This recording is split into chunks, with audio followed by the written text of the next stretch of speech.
How you doing? This is Ryan and Mike with RC Air Training Command. And the name says it all. We're going to teach you how to fly. And this is how we're going to start. First of all, we're going to start with the micros from Park Zone.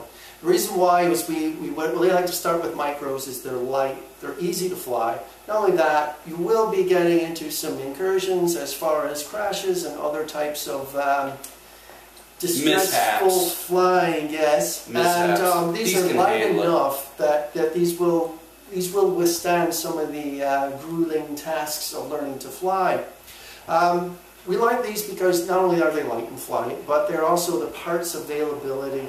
They're easy to get. Almost every hobby shop carries Horizon Hobby things.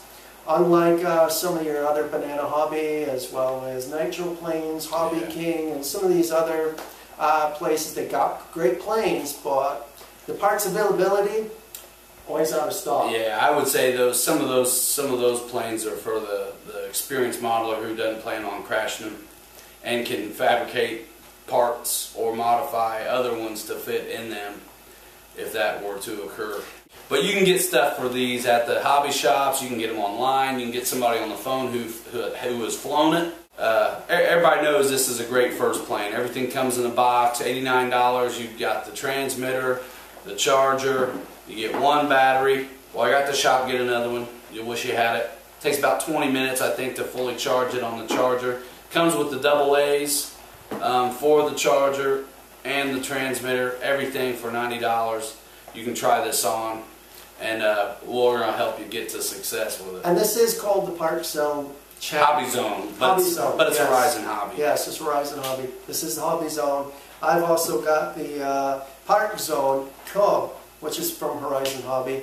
Between the two, the Champ is the Champ. But this one will not allow you to get up into the higher winds as this will.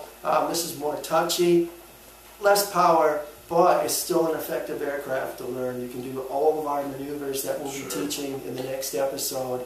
And but the Champ actually is more stable, can go in a little bit higher wind by 3 or 4 miles. It's a little bigger too. And a lot more powerful.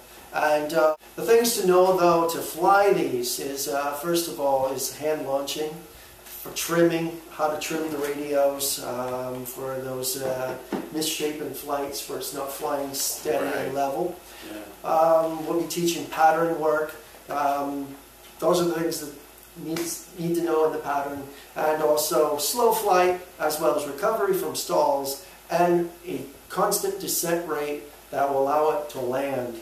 Right. And that would actually be level 1 flying. That's the beginning of the flying. You see get your feet wet. This is the basics. You get orientation figured out. You know, the one thing I remember when I was learning that was a little unnerving at first was, you know, especially if maybe you're flying with someone else, when somebody says turn left, well, what do they mean? Well, when I turned left, it went to the right. You just have to imagine yourself as always being in the pilot seat. And that's, the experienced modelers know that, and that's where everybody's talking from as far as point of view. You always assume you're in the pilot seat. If the plane's going away from you, a left turn looks like a left turn. If the plane's coming at you, a left turn visually looks like it's to the right. But if somebody says left, do left on the sticks. If you're learning and someone's coaching you, you know. And it took me a long time to fly, only because this little point, when they said turn around, they meant the plane, not me. Yeah, you got to be looking at it. Yeah. It's crazy. Yeah. So, yeah, you know, the aim here is to get you success.